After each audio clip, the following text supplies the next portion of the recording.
Sight size is one of the most common techniques used in ateliers and schools today that teach representational art, and after gridding, probably the easiest for the beginner to learn and master. Its roots probably comes from the gridding methods of previous centuries, but have some noticeable differences.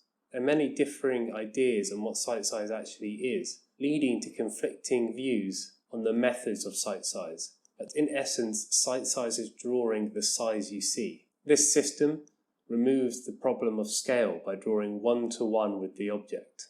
This method allows for very quick and accurate checking of the horizontals by holding up a knitting needle, a piece of string or any other straight instrument and comparing both subject and drawing at once. In a simple setup, if the artist wanted a life-size reproduction, the easel would have to be placed right next to the arrangement. The further away the subject is, the smaller the final result. The artist will find two spots, one at an arm length away from the easel and the other, as Da Vinci puts it, when you draw from nature, stand 3 times as far away as the size of the object. In other words, if you have a 1 meter object, you want to be 3 meters away. This is a way for the artist to see the whole subject within their cone of vision. It allows for comparison of both artwork and subject without moving your head, meaning mistakes far easier to spot. It's also worth noting that our cone of vision is far wider than it is higher, as our cheekbones and eye socket block the vertical view. A plumb line is a very useful tool in the sight size technique and can be used throughout the procedure. This is simply a piece of string with a weight attached to the end.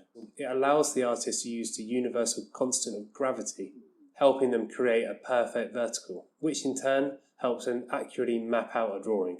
In fact, both Da Vinci and John Singer Sargent recommended such a tool.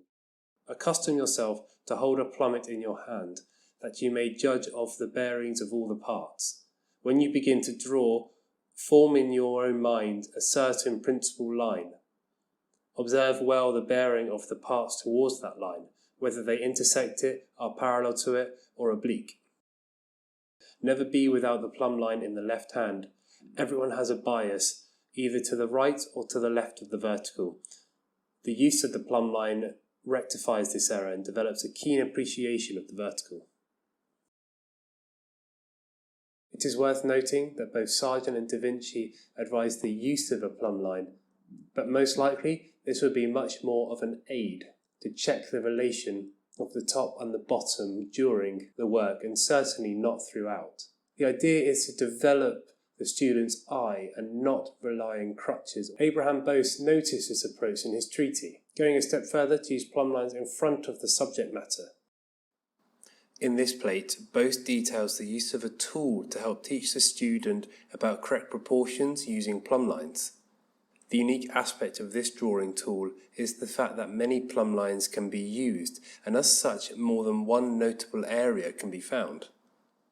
Looking at the diagram on the top right, plumb line M to L indicates the back of the head, plumb line I to H shows the position of the ear, whilst G to D indicates the edge of the nose, with F to C visualizing the edge of the portrait.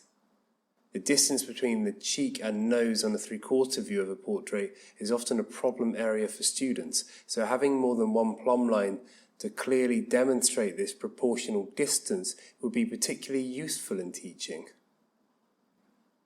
It is also clear these plumb lines are set on a rail so they can be adjusted, presumably so the teacher can demonstrate different proportional areas on any given subject matter.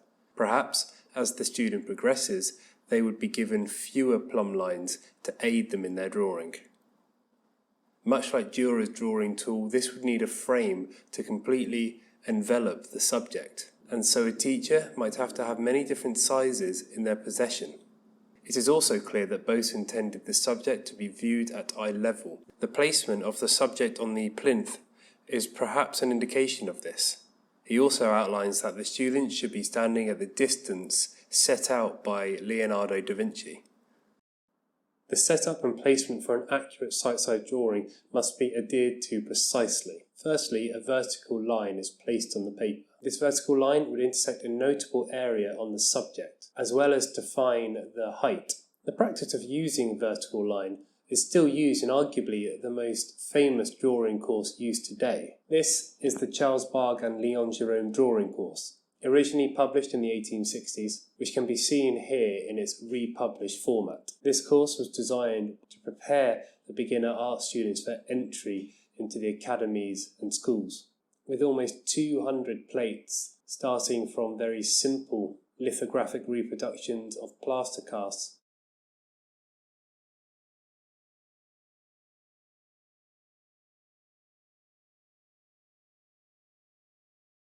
all the way to very detailed and complex reproductions.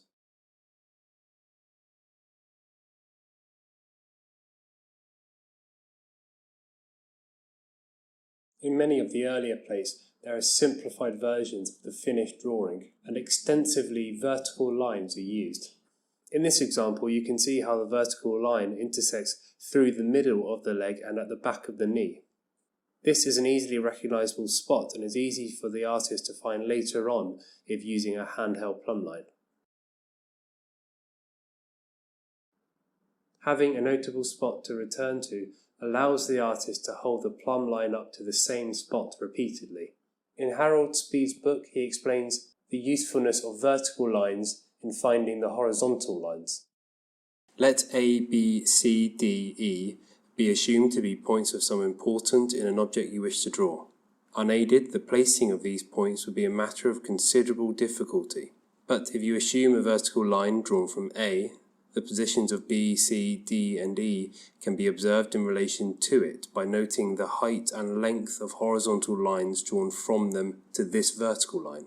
This vertical can be drawn by holding a plumb line at arm's length, closing one eye of course, and bringing it to a position where it will cover the point A on your subject. Speed does mention the advantage of a knitting needle over a plumb line, as measurements can be taken with it with your thumbnail, but does state it is never advisable to compare other than vertical and horizontal measurements. We can also see in this study illustrating the method of drawing how he has found a vertical and horizontal which creates a box enveloping the form.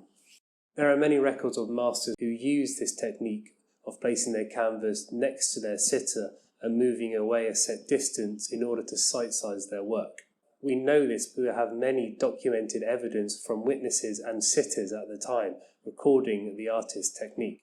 Retreated back step by step with his face towards me till he was nigh the other side of the room, then came up to the canvas and without looking at me wrought upon it with colour for some time. For one thing, he often moved his easel next to the sitter so that when he walked back from it he saw the canvas and the original in the same light, at the same distance, at the same angle of vision.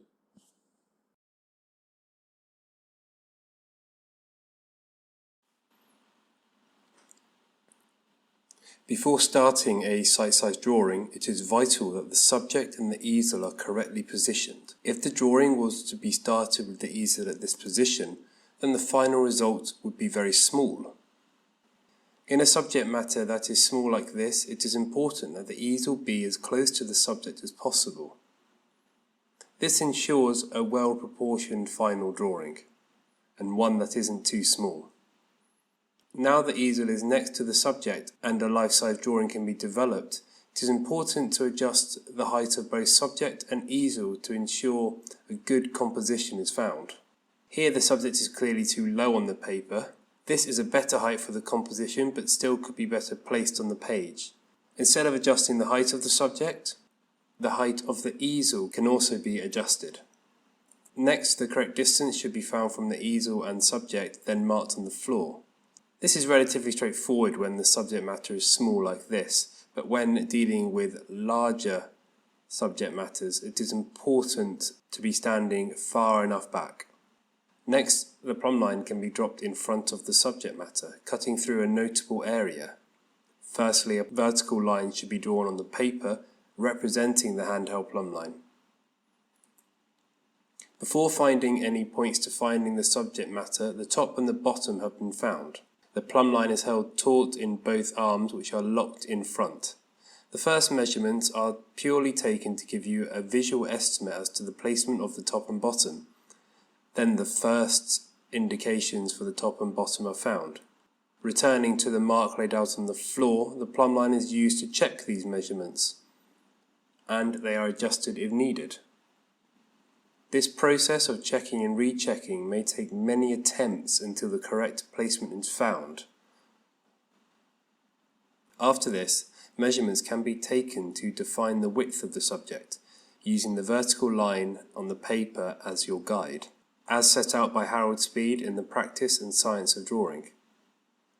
The plumb line should be held taut and the width found with your thumbnail. This width is then transferred over to the paper, and after this an estimate can be marked on the paper. Then stepping back to the predetermined mark on the floor, the width is found again to check your measurement. This process is then repeated until the width is correct. Then the opposite width can be found using the same process.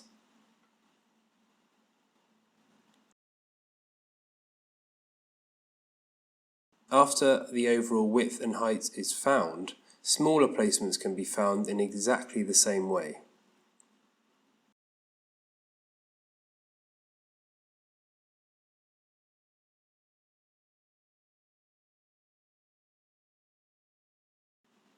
This process is best suited for defining the silhouette of a form, as that is normally the most defined, easily visible area of a subject. Of course, to aid in the process, it is important to have a contrasting value background and subject, otherwise accurate measurements become very hard to take. It is now a case of repeating these measurements across the whole subject matter. This process can often take many hours in itself, depending on how many points are found and how complex the subject matter is.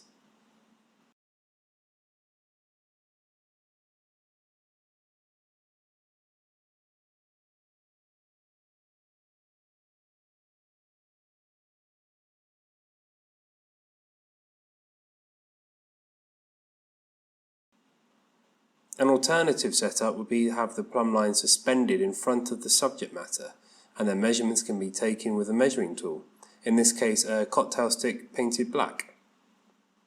This helps remove the natural pendulum motion of a plumb line when holding it straight, and after many hours of using a plumb line, your arm will fatigue, making measurements more inaccurate and the process longer.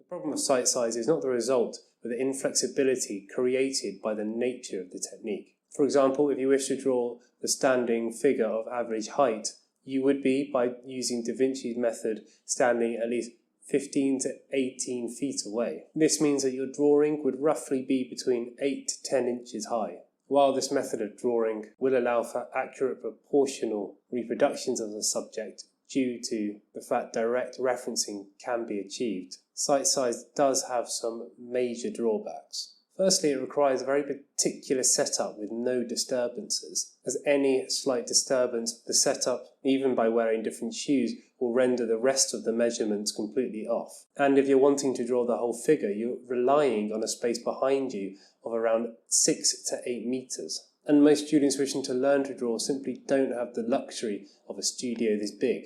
Sight size also becomes a very restrictive way of drawing or painting. If you want the subject to be bigger or smaller, you must physically move your equipment. Or if you are drawing en plein air or landscape painting outside, and you can't get far enough away from your scene to fit it all in, then you simply cannot paint. As well as these major drawbacks, if you use it in an educational environment, it only allows for 2 students to study one subject matter, as only 2 easels can be placed next to the subject. Lastly, sight size has a similar problem to that of gridding, in that the student doesn't learn to understand the whole. If you rely on mechanical tools to find points around the subject and then simply join them up, you aren't seeing the relationship between the whole and the parts. You are effectively removing the problem-solving elements, and as such you won't develop a critical eye, which is the whole aim of this education. The reason why artists like Sargent would use sight size in their professional work is because 1, they had very large studios, and it is without a doubt a great advantage to be able to instantly check your proportions using site size. Also, financially, the quicker you can finish a piece of work, the quicker you can start a new one, and thus generating a larger income. But the main aim of learning to draw should not be about creating finished, sellable pieces of work, but honing your skill and developing your craft through repetition, and the site side method can often take days or weeks to complete, even a simple piece of work.